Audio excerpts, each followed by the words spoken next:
Selamat pagi pemirsa, besar kemungkinan penaikan tarif pajak pertambahan nilai atau PPN dari 11% menjadi 12% akan diberlakukan oleh pemerintah mulai 1 Januari 2025. Nah, kado pada awal tahun itu mesti diterima masyarakat, meskipun daya beli terus menurun sepanjang 2024. Hingga kini belum ada pembicaraan antara pemerintah dan DPR untuk merevisi Undang-Undang Nomor 7 Tahun 2021 tentang harmonisasi peraturan perpajakan yang menjadi dasar hukum penaikan PPN itu. Apalagi pada 6 Desember 2024, DPR memasuki masa reses dan baru akan kembali bersidang pada Januari tahun depan.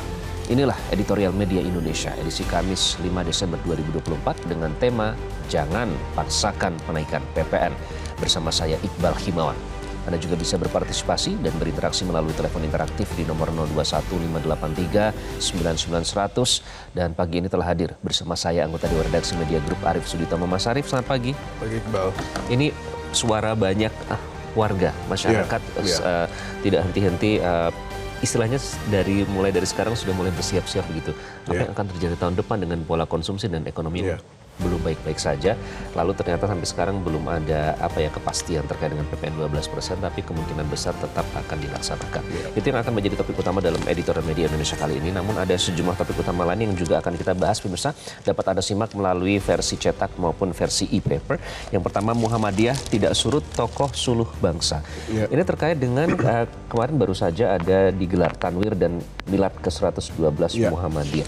Jadi memang kontribusi Muhammadiyah ini perlu diapresiasi dan perlu terus dilestarikan, Mas. Harus ya, karena kalau kita lihat rentang usia mereka yang 112 tahun itu sekarang saja sudah menjadi sebuah pembuktian ya bahwa 112 tahun itu bukan waktu yang pendek ya untuk membuktikan eksistensi dan manfaat dan hal-hal baik yang bisa dinikmati oleh bangsa ini dari Muhammadiyah.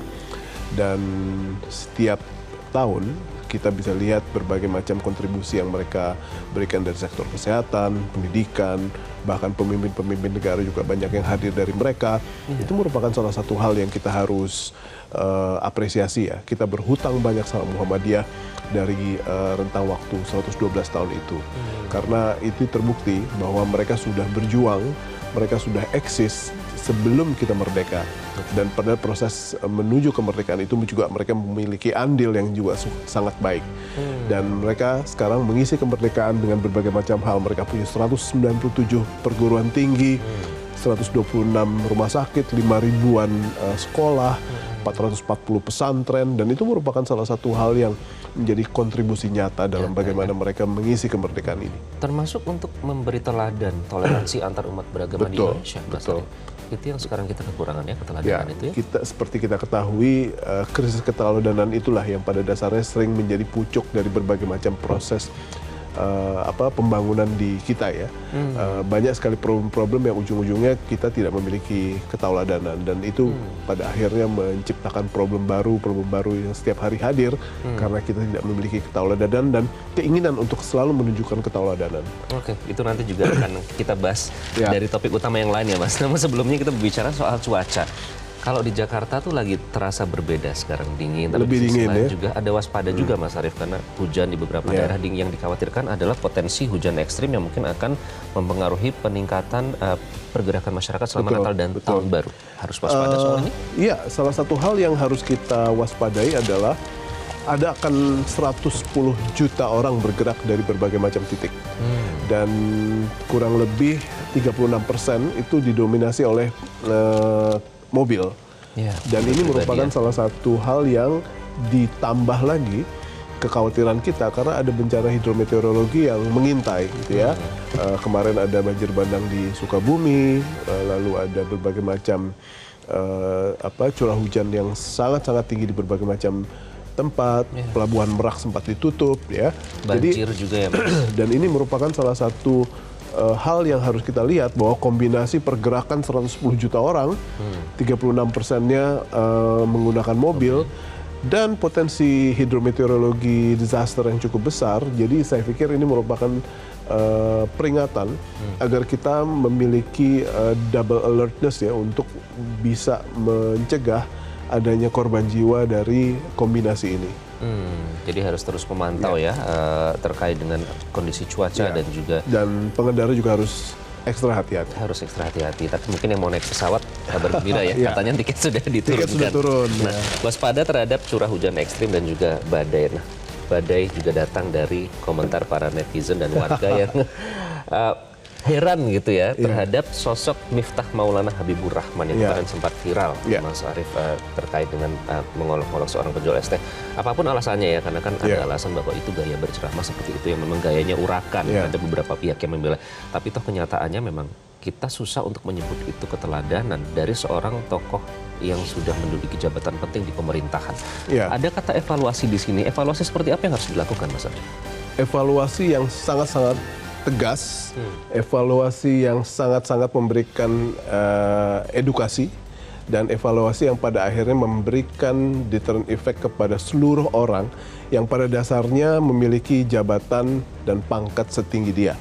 Ya, karena utusan khusus presiden ya di bidang kerukunan beragama dan pembinaan sarana keagamaan, ya, Miftah Maulana Habibur Rahman ini merupakan orang yang seharusnya memberikan keteladanan, gitu ya. Orang yang pada dasarnya memberikan isi pada predikat jabatannya dia, bukan sebaliknya, gitu ya. Nah, ini merupakan salah satu hal yang bisa kita lihat sama-sama bahwa orang ini, Miftah Habibur Rahman ini, merupakan beban kepada kewibawaan pemerintah dan Presiden Prabowo. Jadi kalau misalnya nanti akan ada sebuah evaluasi di mana gelar atau predikat dari utusan khusus presiden yang kita harus anggap itu menjadi sebuah predikat yang sangat-sangat mulia, itu dicopot, saya pikir itu merupakan salah satu bukti bahwa tidak boleh sembarang orang menyandang predikat tersebut. Sehingga evaluasinya harus evaluasi yang harus memberikan pelajaran buat orang ini dan juga pelajaran buat semuanya. Oke, misalkan masyarakat juga masih kuat, bahkan petisi juga sudah ditandatangani untuk mencopot Miftah Maulana Habibur Rahman. Kita lihat nanti seberapa langkah apa yang dilakukan oleh pemerintah. Jangan sampai menjadi beban pemerintahan Pak Prabowo.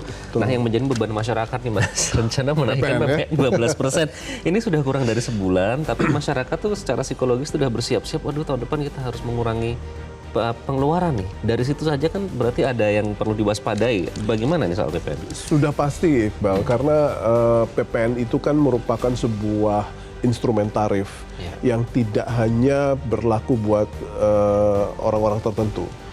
Mau gajinya 2 juta, mau gajinya 200 juta, sama-sama kena PPN, gitu ya. Sehingga kalau ditanya azas keadilan dari peningkatan PPN 1% dari 11% menjadi 12%, ini adil atau tidak, saya melihat bahwa ini kurang pas situasinya di saat ekonomi kita lagi kondisinya seperti ini. Dan kalau kita lihat, apakah nanti kita akan memiliki sebuah dampak yang kurang produktif untuk mensupport pertumbuhan ekonomi kita ke depan, saya pikir ini akan menjadi salah satu hal yang seharusnya dipertimbangkan ulang oleh seluruh pihak, khususnya pemerintah dan DPR. Kenapa? Karena DPR juga tidak boleh cuci tangan, karena ini merupakan buah dari Undang-Undang Nomor 7 Tahun 2021 tentang harmonisasi peraturan perpajakan yang mengizinkan mereka untuk menaruh tarif PPN antara 5-15%. Jadi ini merupakan salah satu hal yang harus kita teriakkan bersama agar penundaan atau pembatalannya harus juga bisa dirintis oleh wakil-wakil rakyat kita di parlemen. Oke, baik. Nanti kita akan bahas lebih lanjut dan nanti kami akan undang Anda untuk berpartisipasi dan juga kami akan bahasnya bersama narasumber. Inilah topik editorial Media Indonesia pada pagi hari ini. Jangan paksakan penaikan PPN.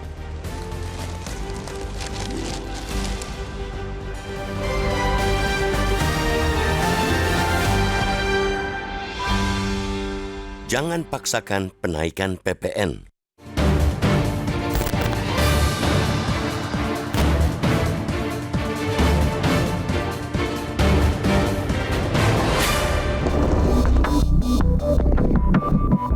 Besar kemungkinan penaikan tarif pajak pertambahan nilai atau PPN dari 11% menjadi 12% akan diberlakukan pemerintah mulai 1 Januari 2025. Kado di awal tahun itu mesti diterima masyarakat meski daya beli terus turun sepanjang 2024. Hingga kini, belum ada pembicaraan antara pemerintah dan DPR untuk merevisi Undang-Undang Nomor 7/2021 tentang harmonisasi peraturan perpajakan yang menjadi dasar hukum penaikan PPN itu. Apalagi pada 6 Desember 2024, DPR masuk masa reses dan baru akan kembali bersidang pada Januari tahun depan. Artinya, hanya leratiran pemerintah pengganti undang-undang atau Perpu yang dapat dikeluarkan Presiden jika pemerintah ingin membatalkan rencana penaikan PPN itu. Namun pertanyaannya, ada situasi kegentingan memaksa apa sehingga Perpu harus diterbitkan? Sepertinya opsi itu pun tak akan diambil Presiden, mengingat penaikan PPN itu ada dasar hukumnya. Menilik Undang-Undang Nomor 62/2024 tentang APBN tahun anggaran 2025 dapat dipandang wajar jika pemerintah tetap menaikkan PPN. Bagaimana tidak dengan rencana belanja 3.621,3 triliun pada tahun depan, pemerintah hanya punya duit 3.005,1 triliun rupiah. Artinya ada defisit 616,19 triliun rupiah yang mesti ditalangi. Kalau bukan berutang, pilihannya efisiensi dan pungutan negara yang mesti ditambah buat menalanginya. Dari rincian Perpres nomor 201/2024 tentang rincian APBN tahun anggaran 2025, terlihat jelas pemerintah memilih ingin menambah pendapatan negara ketimbang berutang. Dengan pemberlakuan PPN 12%, pemerintah menargetkan penerimaan PPN dalam negeri 609,04 triliun rupiah.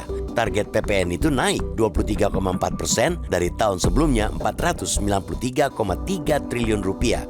Jelas tambahan PPN itu masih belum mampu menutupi besaran defisit APBN. Karena itu, siap-siap saja pemerintah akan menambah pungutan pajak lainnya termasuk cukai.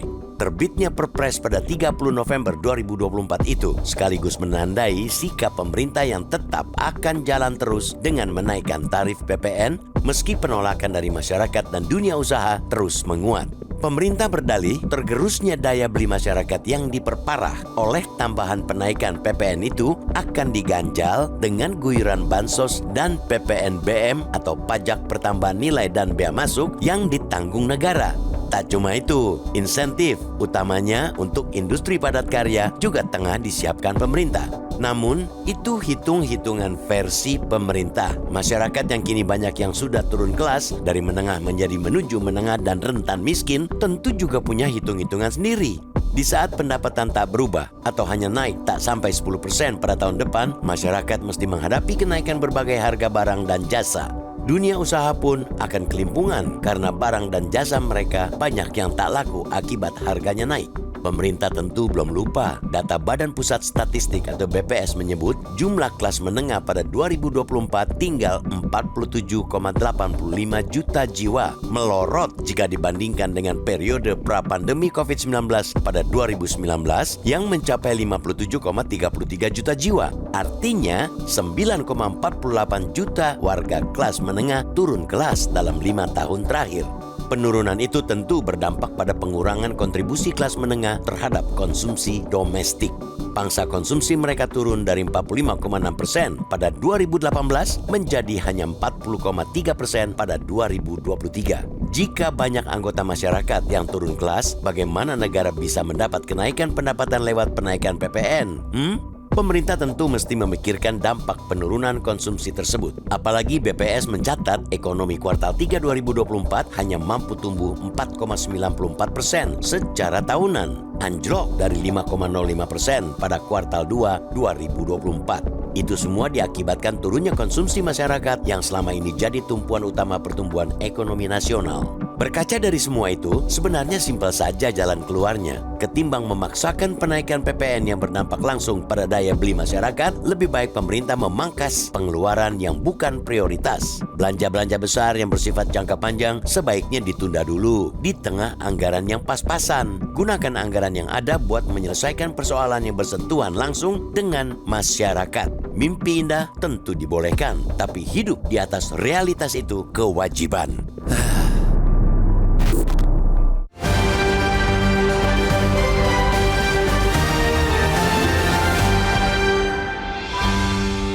Ya, itulah editorial Media Indonesia kita hari ini. Pemirsa, jangan paksakan penaikan PPN. Nanti Anda bisa berpartisipasi melalui 021 583 99 100. Kami akan kembali usai jeda. Tetaplah bersama kami.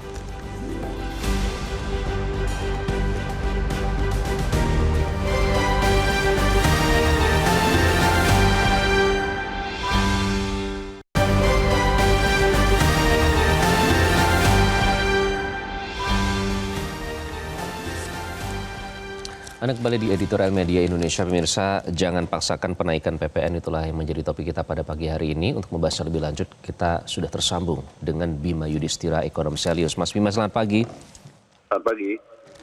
Mas Bima, apakah ini memang cara yang mau tidak mau harus dilakukan untuk istilahnya menaikkan pendapatan negara yang dibutuhkan saat ini yang jumlahnya tidak sedikit, yakni dengan menaikkan PPN 12%? Jadi kalau untuk menaikkan rasio pajak sebenarnya tidak harus menaikkan tarif ya. Memang tarif cara paling mudah, semua bisa menaikkan tarif pajak. Tapi sebenarnya cara yang bisa dilakukan adalah memperluas basis pajaknya. Jadi perluasan basis pajak itu kan artinya administrasi pajaknya dibuat lebih mudah, lapor SPT-nya lebih gampang. Dan kemudian juga mereka yang masuk dalam istilah shadow economy atau aktivitas-aktivitas gelap itu ya dikejar pajaknya, yang belum patuh pajak dikejar. Nah itu jauh lebih berat memang.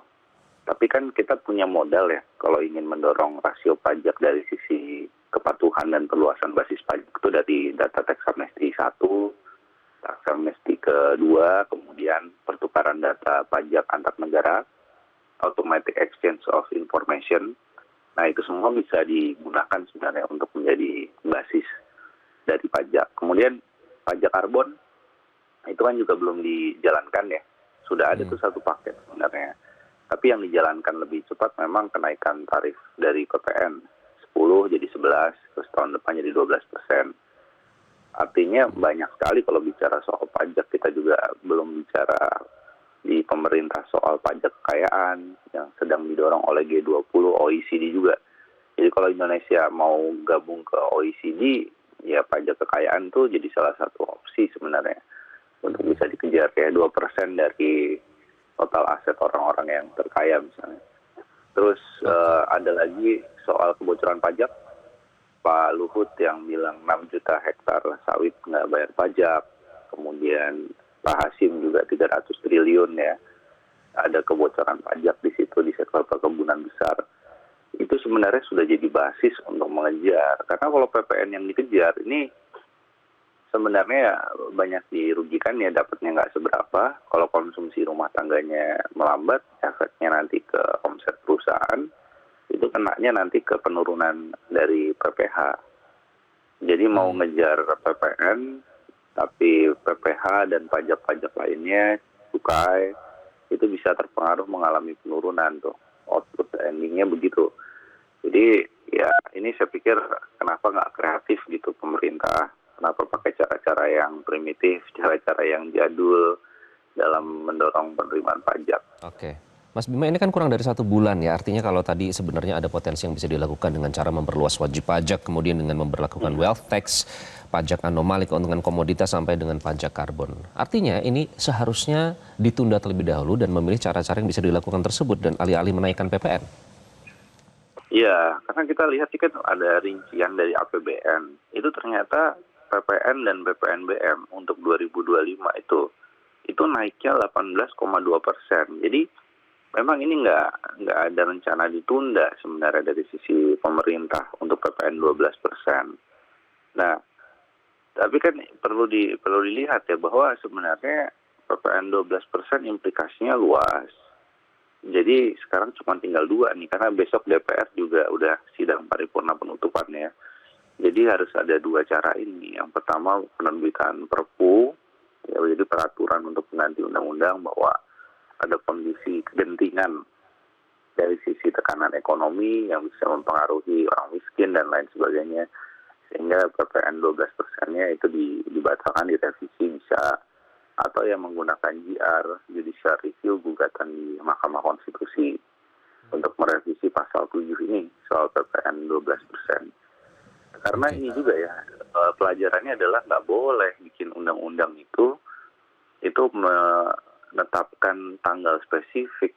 Misalkan begini, PPN 12% berlaku paling lambat Januari 2025. Loh, kalau ada krisis gimana? Kalau ekonomi dinamis naik turun kemudian dipatok tanggal segini harus naik tarif pajaknya. Itu sudah menyalahi sebenarnya sih ya secara formil gitu ya. Itu artinya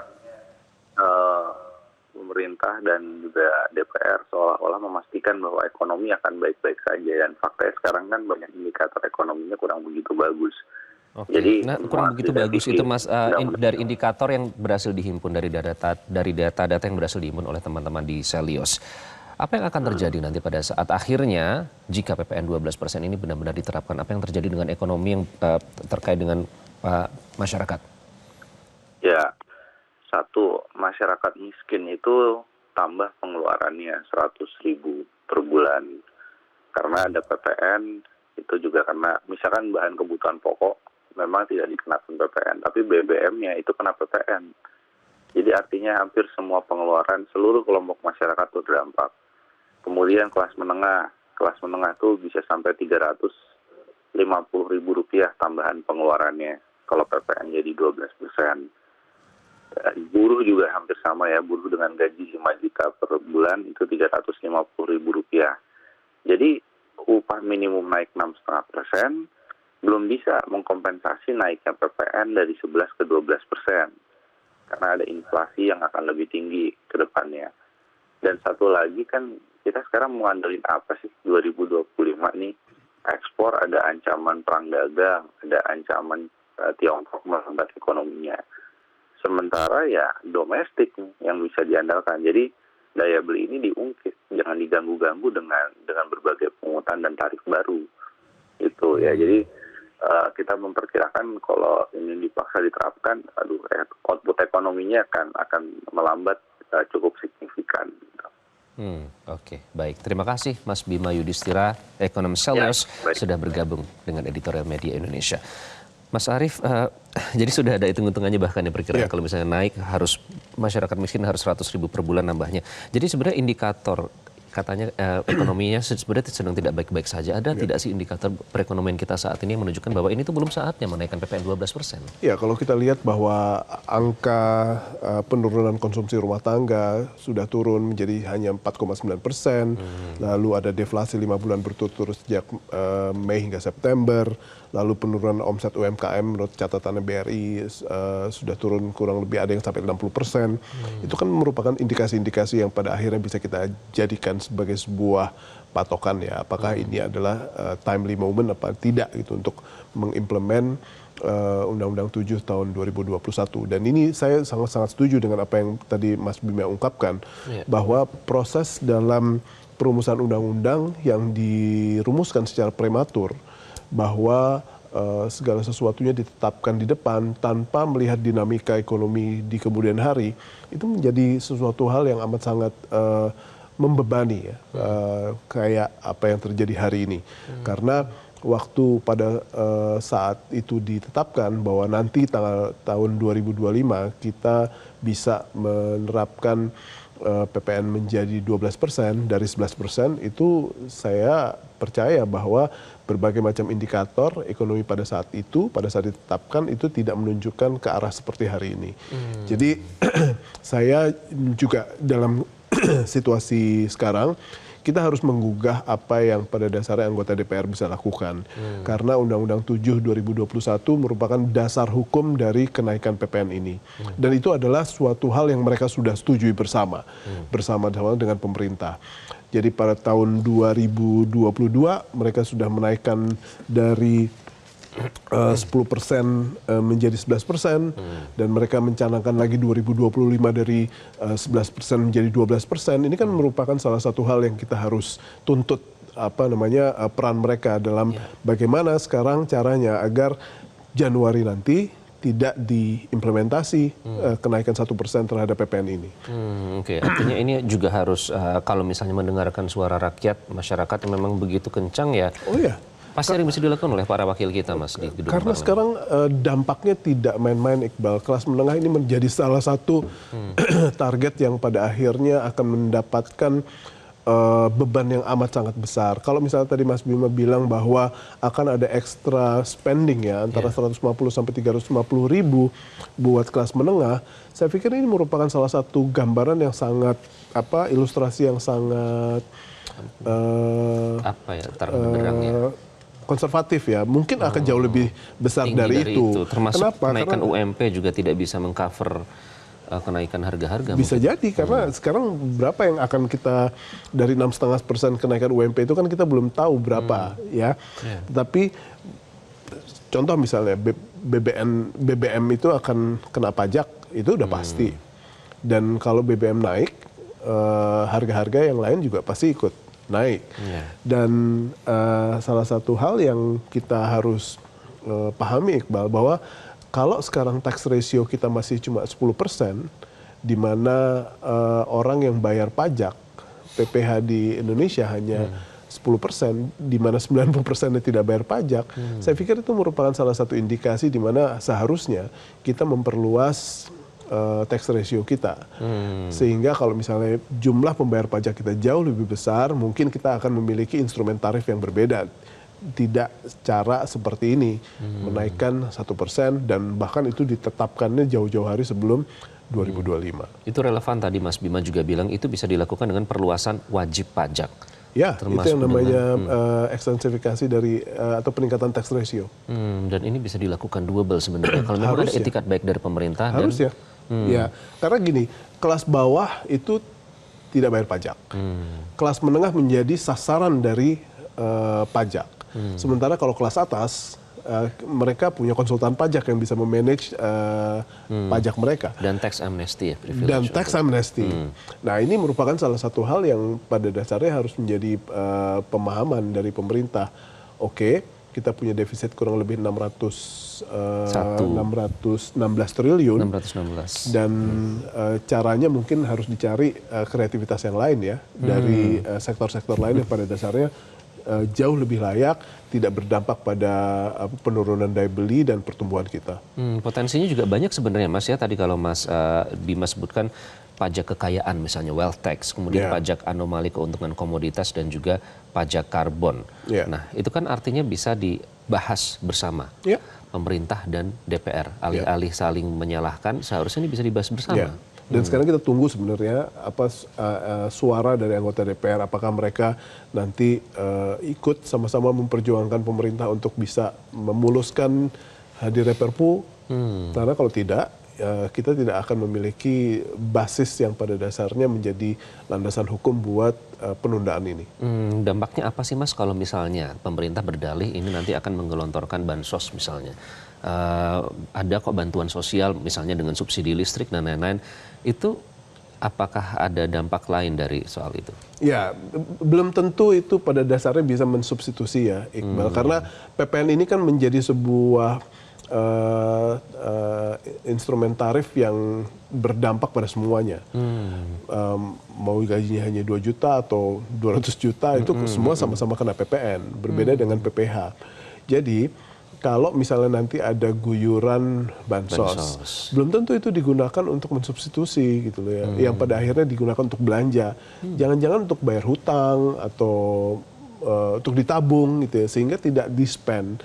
Dan itu yang pada akhirnya harus kita prediksi ya, karena kalau bansos itu tidak digunakan untuk belanja, saya pikir ekonomi kan jadi nggak berputar. Betul. Jadi itu merupakan salah satu hal yang kita harus waspadai. Pertumbuhan ekonomi juga akan semakin jauh mencapai target ya. Betul. Bagaimana pendapat Anda pemirsa? Nanti kami undang Anda untuk berpartisipasi melalui sambungan telepon, namun kami harus jeda terlebih dahulu. Tetaplah bersama kami di Editorial Media Indonesia.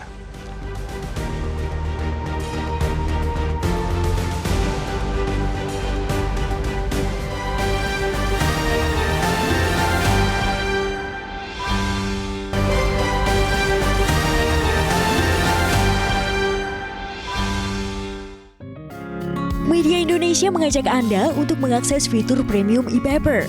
Dengan sajian konten berbasis intelektual dan meneguhkan kebangsaan, Media Indonesia tampil dengan lebih dinamis melalui e-paper Media Indonesia yang dapat Anda akses kapan saja, di mana saja. Caranya mudah, download aplikasi Media Indonesia di Android atau ketik link e-paper.mediaindonesia.com. atau bisa scan QR Code pada layar kaca Anda. Klik tab e-paper di bagian samping layar tablet Anda, daftarkan data diri, serta pilih paket berlangganan e-paper Media Indonesia sesuai dengan kebutuhan Anda.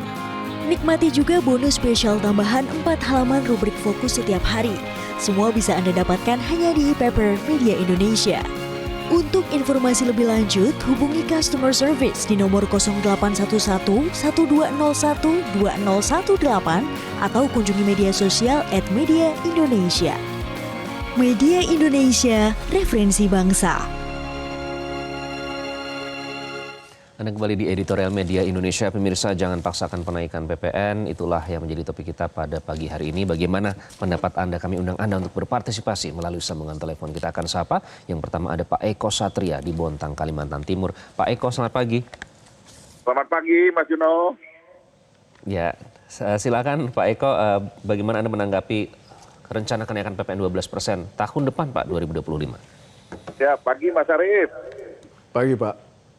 Jadi kaitannya dengan penaikan PPN, tentu kami di daerah khususnya di Bontang sangat kurang apresiatif dengan kebijakan ini, karena yang pertama tentunya harapan kita kepada pemerintah yang baru ada kreativitas, ada solusi yang lebih kekinian gitu Mas Arief, Mas Yuno. Misalnya kaitannya dengan yang pertama yang kita sikapi dari masyarakat, kebocoran pajak yang sudah terjadi sebelumnya itu harusnya bisa ditekan. Kemudian pajak digitalisasi, kebetulan sekarang kan eranya digitalisasi, tentunya itu juga bisa menjadi suatu segmen yang prospektif untuk bisa dikenakan pajak. Kalau tadi bicara kaitannya dengan potensi kekayaan alam, saya sepakat sekali dengan sektor-sektor yang produktif seperti perkebunan, kemudian pertambangan, itu tentunya menjadi salah satu fokus utama kita bagi negara kita untuk bisa menggali sektor pajak yang lebih prospek gitu, sehingga jangan lagi melakukan terobosan konvensional, terobosan tradisional itu tentunya sangat mudah dilakukan, tapi efeknya tentu memberatkan masyarakat di segala komponen. Begitu Mas Arief. Ya. Baik, terima kasih Pak Eko Satria dari Bontang, Kalimantan Timur. Sekarang kita akan sapa Pak Gunawan di Meruya, Jakarta Barat. Pak Gunawan, selamat pagi. Pak Gunawan. Silakan Pak Gunawan.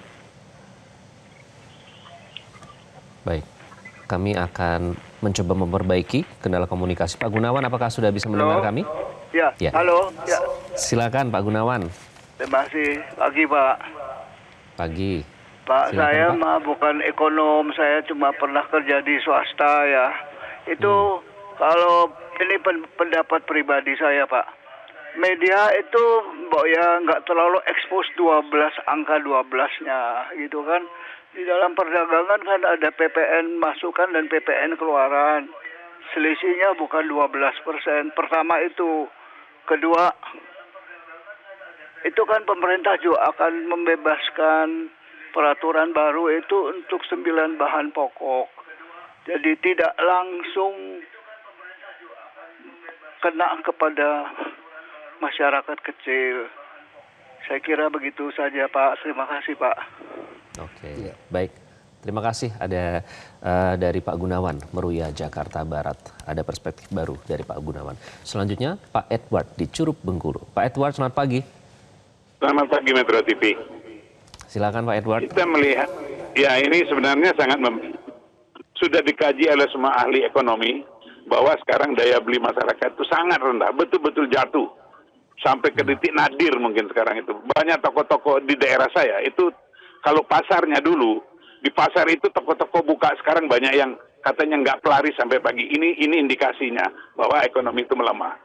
Kalau PPN dinaikkan, saya khawatir ini akan lebih parah. Padahal program pemerintah ingin mengentaskan kemiskinan. Kalau begini nanti dari yang miskin biasa menjadi miskin ekstrim ini dengan dampaknya ini.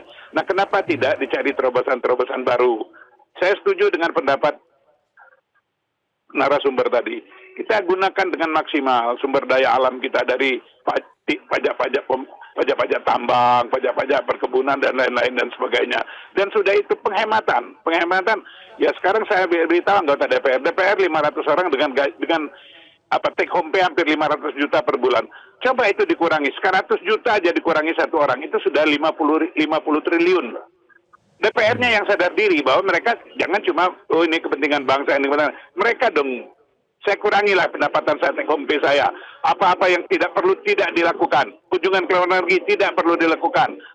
Rapat-rapat yang tidak perlu dilakukan misalnya. Dana-dana rapat dikurangi. Mungkin itu yang perlu dilakukan pemerintah. Sudah itu pembangunan. Dana-dana proyek tolong diawasi dengan ketat. Jangan sampai sekarang itu 100% dana proyek. Terrealisir 40% aja itu sudah baik. Berarti banyak ada 60%. Itu yang kedua. Yang ketiga ya tadi, wajib pajak kita, tolong ditingkatkan. Jangan cuma segitu, banyak yang tidak bayar pajak. Sudah itu untuk barang-barang mewah, silakan naikkan setinggi-tingginya. Karena ini barang mewah, berarti mereka mampu. Tapi kalau barang-barang lain, PPN, ya adalah pembatasan. Bukan sekedar kebutuhan bahan pokok. Oke. Selain Pak dari Edward, bahan pokok kan mereka kita... Saya tertarik dengan poin pertama Anda tadi Pak. Artinya DPR juga memiliki peran atau sebenarnya bisa berkontribusi terhadap penundaan kenaikan PPN ini. Artinya ada yang harus bisa dilakukan. Pasti itu. Karena mereka yang membuat kebijakan. Mereka yang membuat aturannya. Mereka yang membuat undang-undang tentang ini. Mereka harus berpikir, wah ini kepentingan rakyat dan bangsa. Kita kasihan kalau pemerintah berjuang dengan mati-matian. Di satu sisi pemerintah harus menekan rakyatnya. Ini yang dikatakan oleh pemerintahan pertama bahwa janganlah mengambil tindakan dengan secara konvensional. Coba adakan inovasi-inovasi yang kreatif gitulah untuk meningkatkan pendapatan. Mungkin dengan adanya datangnya investasi, mungkin dengan datangnya pajak-pajak barang mewah, silakan. Kasihan rakyat. Rakyat sedang menderita sekarang. Saya aja yang buka toko kecil, itu omset saya turunnya hampir 80%. Inilah yang dialami sekarang di kecil. Kira-kira sudah hampir 8 bulan, hampir 1 tahun. Itu 80.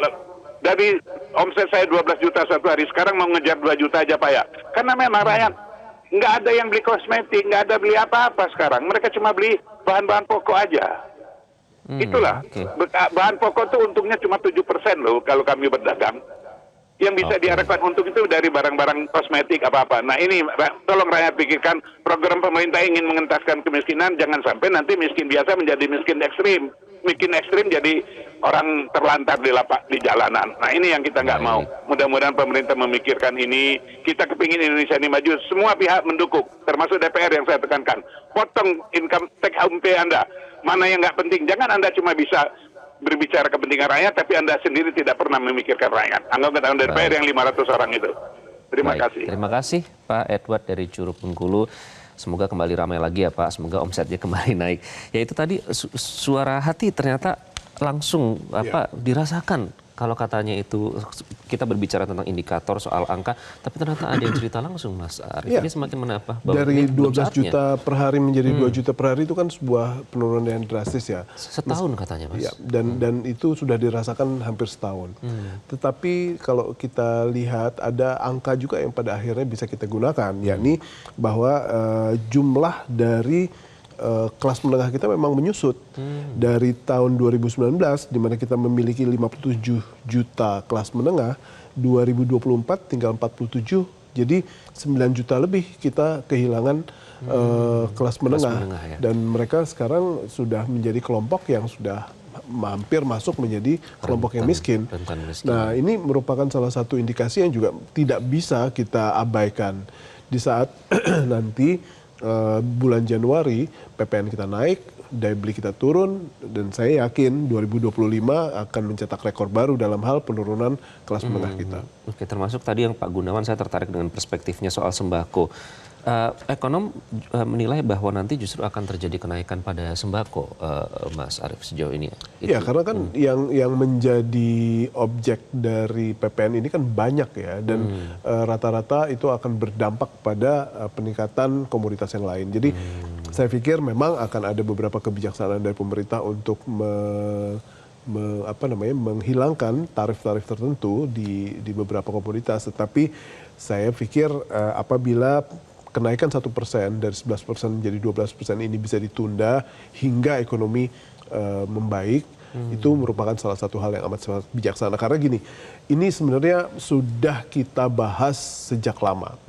Di era anggota DPR periode 2019-2024. Yeah. Jadi kalau sekarang pemerintah yang baru harus mendapati bahwa kebijakan ini telah terimplementasi untuk dilaksanakan di bulan Januari depan, saya pikir ini merupakan salah satu hal yang amat sangat berat ya buat pemerintah. Sehingga apabila nanti akan ada perpu atau instrumen hukum lain, saya pikir ini memang harus layak untuk dicoba dan layak diperjuangkan. Oke, termasuk yang menarik tadi Mas, selain juga mengurangi kebocoran, ini juga sebenarnya sudah diungkapkan ya oleh beberapa petinggi.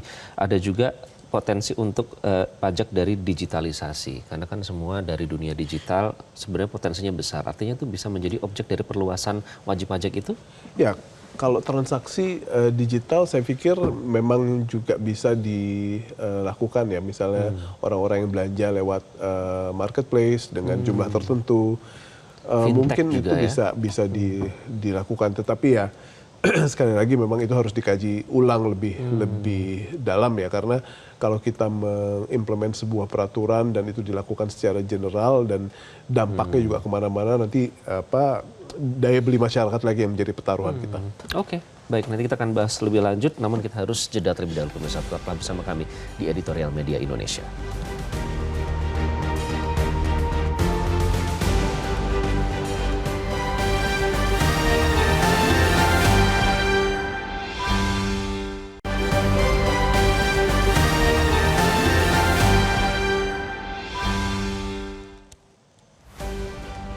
Ya, Anda kembali di Editorial Media Indonesia. Jadi Mas Arief, besok itu udah reses DPR. Nah, sementara kalau kita lihat kalau di media bahkan pemerintah, ini kan tugasnya Komisi 11. Komisi 11 juga bilang ini tergantung dari pemerintah. Nah, ini kan sebenarnya kenapa kok kesannya malah saling menyalahkan ya kalau diksi yang digunakan oleh media. Artinya kan sebenarnya mereka bisa bertemu kalau memang mendengarkan masyarakat. Jadi Iqbal, saling lempar beban ini memang menjadi salah satu hal yang memang kita lihat bareng-bareng ya. Betul. Karena peningkatan PPN ini kan merupakan sebuah hal yang mereka sudah bahas sejak lama. Dan Bu Menteri Keuangan juga sudah mengingatkan pihak DPR bahwa peningkatan PPN menjadi 12% sudah menjadi hal yang sudah disetujui bahkan. Jadi kalau sekarang DPR mau bersuara, ya carilah sebuah landasan hukum untuk bisa menjalankan sebuah penundaan dengan cara yang konstitusional. Dan ini menjadi hal yang kita nantikan dari pemerintah dan DPR. Kenapa? Karena proses ini dilaksanakan berbarengan bersama-sama oleh mereka, pemerintah dan DPR pada saat perumusan. Jadi bagaimana kebijaksanaan pemerintah dan bagaimana perjuangan DPR untuk membela rakyat itu akan sangat-sangat bisa dibuktikan apabila bulan Januari nanti implementasinya bisa tertunda. Dan salah satu hal lagi, Iqbal, bagaimana sekarang caranya tax ratio itu bisa ditingkatkan. Itu merupakan PR kita bersama juga. Bagaimana DPR dan yang masih 10% itu ya? Iya, karena 90% orang nggak bayar pajak. Kita pernah, saya sendiri ya pernah mendapati bahwa ada seorang pengusaha UMKM yang omsetnya 1 juta sehari, tapi masih belum tersentuh pajak. Dan memang cara mereka berjualan sangat modest gitu ya, sangat sederhana, tapi omsetnya cukup besar gitu ya. Dan gaji pendapatan bulanannya lebih besar dari orang-orang yang kerja kantoran. Namun bagaimana caranya agar shadow ekonomi kita bisa terjaring lebih banyak agar tax ratio kita meningkat, dan itu merupakan PR kita bareng-bareng. Karena sekarang kan memang sudah ada beberapa cara, misalnya kita mengkampanyekan pembayaran lewat cara digital gitu ya. Dan itu pada akhirnya akan mencetak sebuah data si A, si B, si C itu pada dasarnya harus kena pajak. Dan bagaimana sekarang kita bisa mengekstrak data lewat pembayaran digital itu untuk pada akhirnya bisa menjadikan objek-objek pajak baru dan lahirnya objek pajak baru, itu harusnya bisa kita segera lakukan. Dan yang terakhir adalah bagaimana sekarang pemerintah bersama-sama dengan parlemen juga bisa menciptakan sebuah strategi campaign yang pada akhirnya membuat rakyat lebih mau, lebih rela, lebih disiplin dalam membayar pajak, bahwa pajak mereka digunakan untuk hal-hal yang sifatnya membangun negeri ini, bukan untuk memberikan uang atau memberikan fasilitas kepada orang-orang yang sama sekali tidak memberikan ketauladanan buat bangsa kita.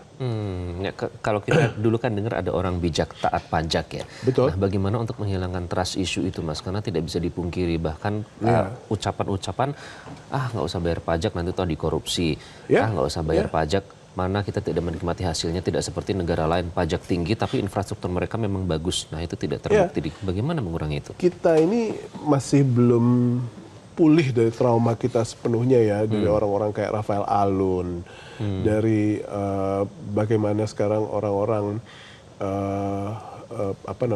Mahkamah Agung yang pada akhirnya memiliki aset yang sedemikian fantastis.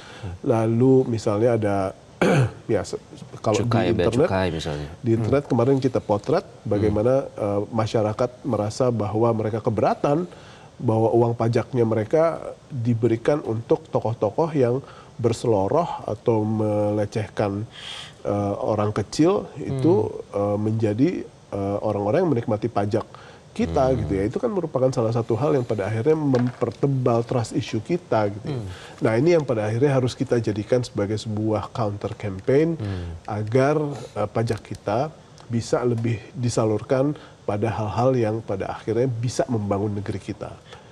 Ini menjadi PR kita bersama. Oke, Mas Arief, terima kasih. Terima kasih. Bang. Kita juga tentunya berharap semua orang bijak taat pajak, asal pajaknya memang digunakan untuk kesejahteraan rakyat. Baik, terima kasih Mas Arief dan juga pemirsa. Dengan berkaca dari semua itu, sebenarnya simpel saja jalan keluarnya. Ketimbang memaksakan kenaikan PPN yang berdampak langsung pada daya beli masyarakat, lebih baik pemerintah memangkas pengeluaran yang bukan prioritas. Gunakan anggaran yang ada untuk menyelesaikan persoalan yang bersentuhan langsung dengan masyarakat. Mimpi indah tentu dibolehkan, tapi hidup di atas realitas itu kewajiban. Terima kasih Anda sudah menyaksikan Epitera Media Indonesia. Saya Iqbal Himawan. Sampai jumpa dan selalu jaga kesehatan Anda.